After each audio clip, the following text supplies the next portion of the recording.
കാതിൽ വരും ഗീതമേ എൻ കൺകളെ അറിവായോ. Hello guys, it's me Rani Joji. നമ്മുടെ YouTube channel name Kochi Rani vlogs. അപ്പോൾ ഞാൻ എവിടെ വന്നിരിക്കുവാണെന്ന് നിങ്ങൾ വിചാരിക്കുന്നുണ്ടോ? ഞാൻ എവിടെയാ ഉള്ളേ? നമ്മുടെ വീട്ടിൽ തന്നെ. എന്താന്ന് വെച്ചാൽ ഇന്ന് പണിക്കൊക്കെ പോയിട്ട് വന്ന് നാളെ സൺഡേ ആണ്. ആ ഒരു മൂഡിലൊക്കെ ഇങ്ങനെ ഇരിക്കുകയാണ്. ഓ, എന്തൊരു മനസ്സമാധാനമാണ് അല്ലേ? ഇന്നത്തെ ദിവസം ഇങ്ങനെ ഈ ഒരു ടൈമൊക്കെ നമ്മൾ ഹാപ്പി മൈൻഡാണ്. ഒരു 9:30 വരെയൊക്കെ ഓക്കെ. പിന്നെ കിടക്കുമല്ലോ നമ്മൾ. ഞാനൊരു 9:30 ഒക്കെ ആകുമ്പോൾ കിടക്കും. അത് കഴിഞ്ഞിട്ട് നമുക്ക് നാളെ ഉച്ച വരെ പോകുന്നതേ അറിയില്ല. നല്ല സ്പീഡിലിങ്ങനെ പോകും. ഒരു 3 മണിയൊക്കെ ആകുമ്പോഴായിരിക്കും നമ്മളിങ്ങനെ എല്ലാ പണിയും കഴിഞ്ഞ് ഫ്രീ ആയിട്ട് വന്ന് ഒന്ന് കിടക്കുന്നത്. 3 മണിയാകുമ്പോൾ നമ്മൾ പെട്ടെന്ന് ഒന്ന് കിടന്നിങ്ങനെ മൊബൈൽ 4 വീഡിയോസൊക്കെ കണ്ടു വരുമ്പോഴേക്കും 4 മണിയായിട്ടുണ്ടാവും. 4 മണിയായിട്ടും നമ്മൾ എന്തെങ്കിലും കണ്ടുകൊണ്ടിരിക്കുമ്പോൾ ചായയൊക്കെ കുടിച്ചിട്ട് അതിൻ്റെ ഇടയ്ക്ക് നമ്മൾ ചായയും എന്തെങ്കിലും സ്നാക്സൊക്കെ വീട്ടിൽ തന്നെ ഉണ്ടാക്കുമല്ലോ. അതൊക്കെ കഴിച്ചിട്ട് ഇങ്ങനെ ഇരിക്കുമ്പോഴേക്കും മണി 5:30 5:30 കഴിഞ്ഞാൽ പിന്നെ അങ്ങോട്ട് സമയം പോകുന്നതേ അറിയത്തില്ല.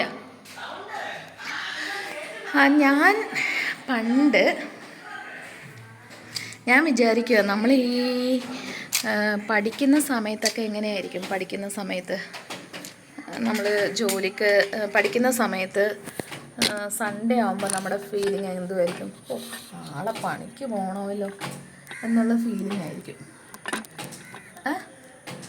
അത് കഴിഞ്ഞിട്ട് ജോലിക്ക് പോകുമ്പോഴോ അപ്പോഴും ജോലിക്ക് പോകണമല്ലോ എന്നുള്ള മൈൻഡാണ്. ഇതിപ്പോൾ എനിക്ക് മാത്രമല്ല കേട്ടോ, എല്ലാവർക്കും ഉള്ളതാണ്. ആരും ഇഷ്ടപ്പെട്ടിട്ടല്ല സ്കൂളിൽ പോയത്, ആരും ഇഷ്ടപ്പെട്ടിട്ടല്ല പണിക്ക് പോകുന്നത്. എല്ലാവർക്കും ഒരു ശ്രദ്ധിച്ചാൽ അറിയാൻ പറ്റും. നമുക്ക് മാത്രമേ ഉള്ളൂ എന്ന് നമ്മളിങ്ങനെ ചുറ്റിലും ശ്രദ്ധിച്ചറിയാൻ പറ്റും. നമ്മുടെ ഫ്രണ്ട്സിനും എല്ലാവർക്കും ഇങ്ങനെയായിരിക്കും, നമ്മളെ കൊലീഗ്സിനും എല്ലാവർക്കും ഇങ്ങനെയായിരിക്കും.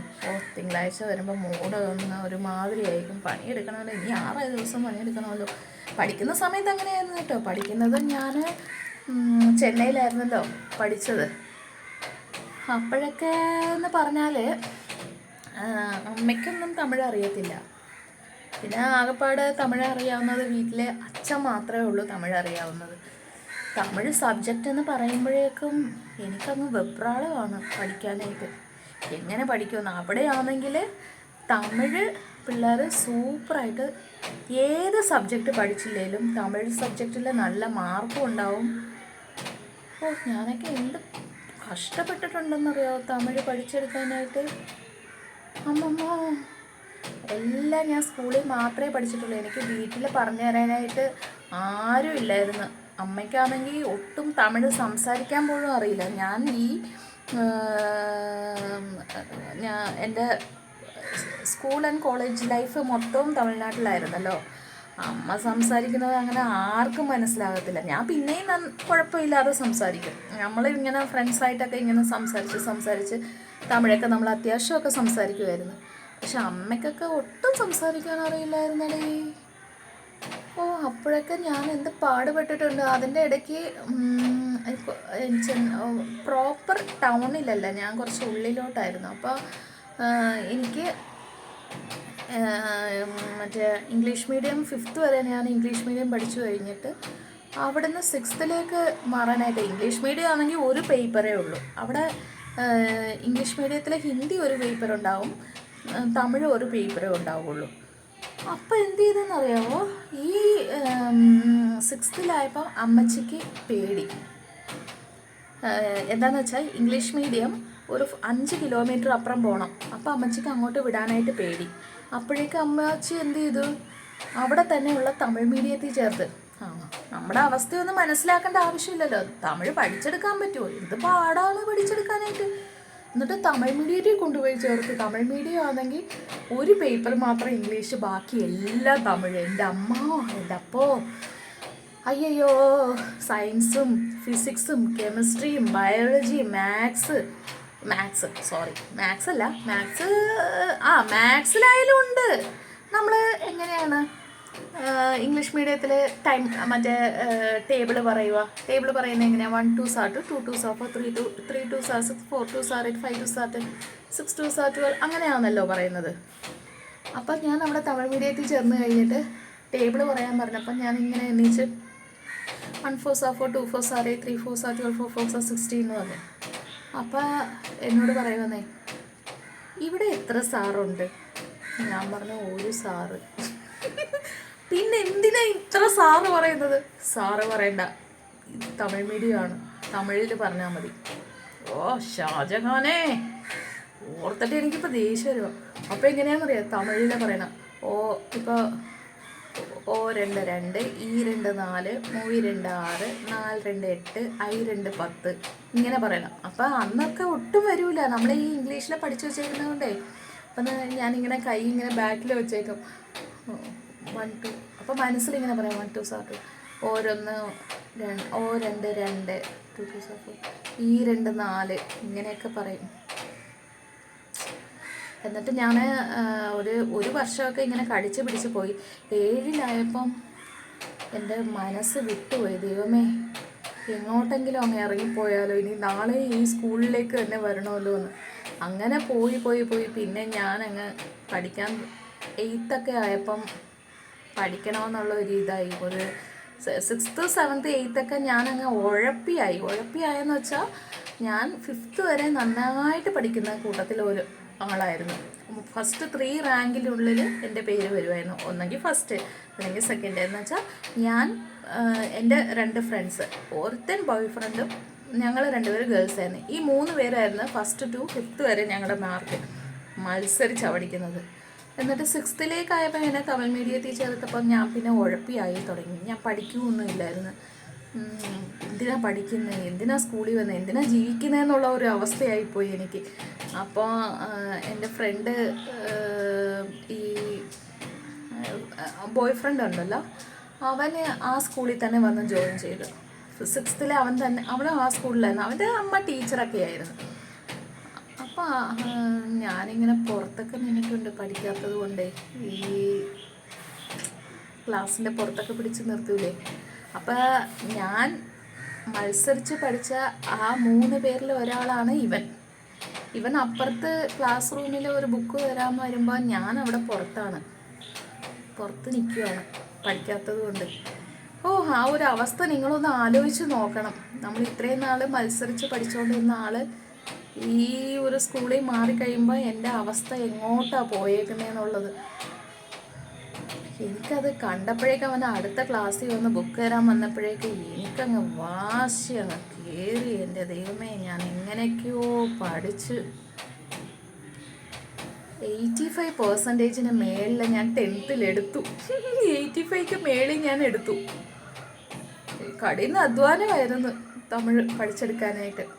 അന്തം വിട്ടുപോയി സാറുമാരൊക്കെ. എന്താണെന്ന് വെച്ചാൽ വാശി കയറിയാൽ ഞാൻ എന്തും ചെയ്യും. അതിപ്പോഴായാലും അങ്ങനെയാണ്. വാശി എനിക്ക് ഇച്ചിരി കൂടുതലാണ്. വാശി കയറി കഴിഞ്ഞാൽ എന്നെക്കൊണ്ട് പറ്റില്ലാന്ന് ഞാൻ വിചാരിച്ചാലും ഞാൻ ചെയ്യും. ഞാൻ അടങ്ങിപ്പോകും തോറും ഓക്കെ. എന്നെ ഉസുപ്പേത്തരുതെന്ന് പറയും തമിഴിൽ. അതുപോലെ വാശി പിടിച്ചു കഴിഞ്ഞാൽ അത് കാര്യം സാധിച്ചേ തീരൂ. അതിപ്പോൾ അന്ന് പഠിത്തത്തിലായാലും ഏതിലായാലും അങ്ങനെ ഒരവസ്ഥ. ഇപ്പം ഞാൻ എന്തിനാണ് ഞാൻ ഈ കാര്യങ്ങൾ നിങ്ങളോട് ആയിക്കോട്ടെ. ഇപ്പം നമ്മുടെ ലൈഫിലെ ഓരോ കാര്യങ്ങൾ ഓരോരുത്തരോടും പറയുന്നത് നല്ലതാണല്ലോ. നിങ്ങൾക്കും ഇങ്ങനെയൊക്കെ കുറേ കാര്യങ്ങളുണ്ടാവില്ലേ സ്കൂളിൽ പഠിക്കുന്ന സമയത്ത്? നമ്മുടെ ഫ്രണ്ട്സായിട്ടൊക്കെ പഠിക്കുന്ന സമയത്തും എന്തെല്ലാം ഇൻസിഡൻറ്റ് ഉണ്ടായിട്ടുണ്ടല്ലേ. അങ്ങനെയൊക്കെ ഒത്തിരി ഇൻസിഡൻസ് പറയാനുണ്ട് കേട്ടോ. അതൊക്കെ വഴിയെ ഞാൻ പറയാം.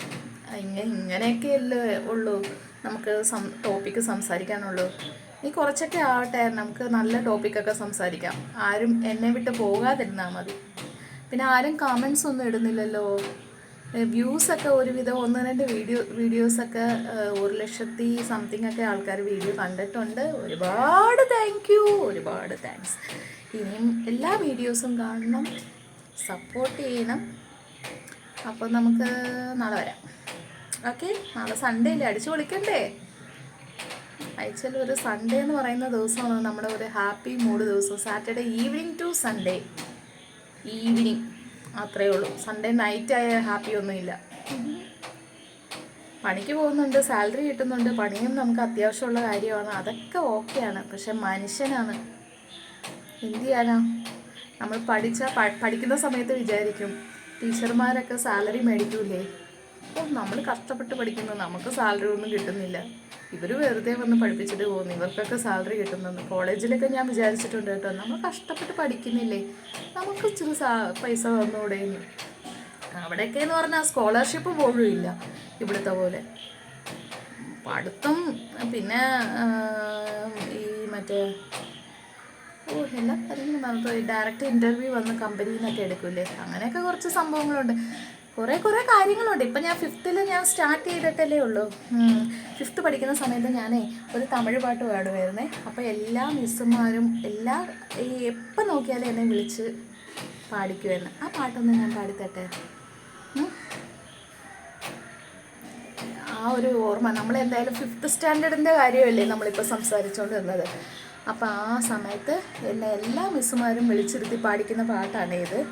അതെന്തോ എനിക്ക് ഈ മറ്റേ അന്നൊക്കെ നമ്മുടെ വീട്ടിലെ 5th ഞാൻ പഠിക്കുമ്പോൾ എൻ്റെ വീട്ടിൽ TV ഒന്നുമില്ല. ഞാൻ വല്ലവരുടെയും വീട്ടിൽ പോയി ഇരുന്ന TV കാണുന്നത്. പിന്നെ അവരൊന്നും ഒരു കുഴപ്പമില്ല കേട്ടോ, TV കാണുമ്പോൾ അവർക്ക് വിളിച്ചിരുത്തി നമ്മൾ എത്ര സമയം കണ്ടുകൊണ്ടിരുന്നാലും ഇരിക്കും. ഗീതാമ്മയുടെ വീട്ടിൽ പോയാണ് ഞാൻ TV കാണുന്നത്. അപ്പോൾ ഇങ്ങനെ പറയുന്നവരും എനിക്ക് ഒരുപാട് കാര്യങ്ങളുണ്ട്. അത് നിങ്ങൾക്കും ഉണ്ടാവുമല്ലോ ഒരുപാട്. എല്ലാവരും TV കൊണ്ടല്ലല്ലോ വന്നത്. എപ്പോഴും നമ്മുടെ പഴയ കാലം നമ്മളെപ്പോഴും ഓർത്തുകൊണ്ടിരിക്കണം അല്ലേ? അതൊക്കെ എന്തും വേണ്ടി രസകരമായിട്ടുള്ള കാര്യങ്ങൾ നടന്നിട്ടുണ്ടാവും. മറ്റേ പാട്ട് പാടട്ടെ, എന്നെ എല്ലാവരും വിളിച്ച് നിർത്തി പാടുന്ന പാട്ട്. ഒന്ന് വെയിറ്റ് ചെയ്യണേ. നമുക്ക് ആ പാട്ട് പാടിയാലോ? എട്ടുപട്ടി റാസ കൊഞ്ചം ഒരു മിനിറ്റ്. അതിൽ വേർഡ്സൊക്കെ ഞാൻ തന്നെ അറേഞ്ച് ചെയ്ത് പാടുന്ന പാട്ടായിരിക്കും. അതിൽ ചിലപ്പം ഈ തമിഴ് ഫ്രണ്ട്സും നമുക്കുണ്ട്, അത്യാവശ്യമുണ്ട്.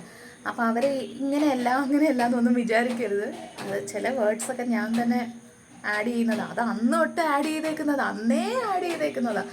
അതിപ്പോഴും എൻ്റെ മൈൻഡിൽ ഇങ്ങനെ നമ്മളെല്ലാവരും അതൊക്കെ ചില ഇൻസിഡൻസ് ഞാൻ പറഞ്ഞല്ലോ നമുക്ക് മറക്കാൻ പറ്റില്ല. അപ്പോൾ പാടട്ടെ.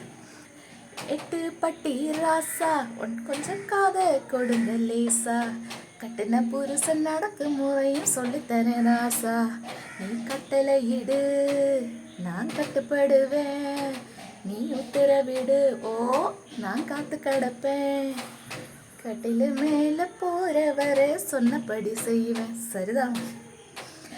ஹே எட்டு பட்டி ராசா கொஞ்சம் காத கொடுங்க லேசா, கட்டின புருஷன் நடக்கும் முறையும் சொல்லித்தரேன் ராசா,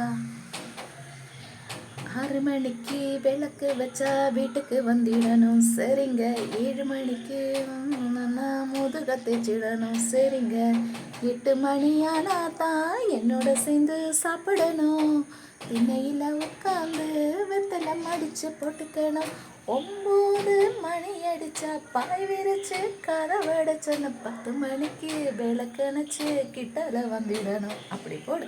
8 பட்டி ராசா கொஞ்சம் காத கொடுங்க லேசா, கட்டின புருஷன் நடக்க முறையும் சொல்லித்தரேன் ராசா, நான் சொல்லித்தரேன் ராசா. ഇതായിരുന്നു പാട്ട്. അപ്പോൾ ഓക്കെ, നമ്മൾ വന്നു, ചായ കുടിച്ചു. ചായ എന്നൊക്കെ ഇന്നൊക്കെ കഴിക്കാനായിട്ട് മിക്സറായിരുന്നു. നിങ്ങൾക്ക് കഴിക്കാൻ എന്തായിരുന്നു ഇന്ന് ചായക്ക്? കമൻ്റ് ഇട്ടേ. ആരും കമൻ്റ് ഇടും. ഇനി കമൻ്റ് ഇട്ടില്ലെങ്കിൽ ഞാൻ ഇടിച്ച് ശരിയാക്കും കേട്ടോ. ഇനി കുറച്ച് റീൽസൊക്കെ എടുക്കട്ടെ. Okay, tata bye bye.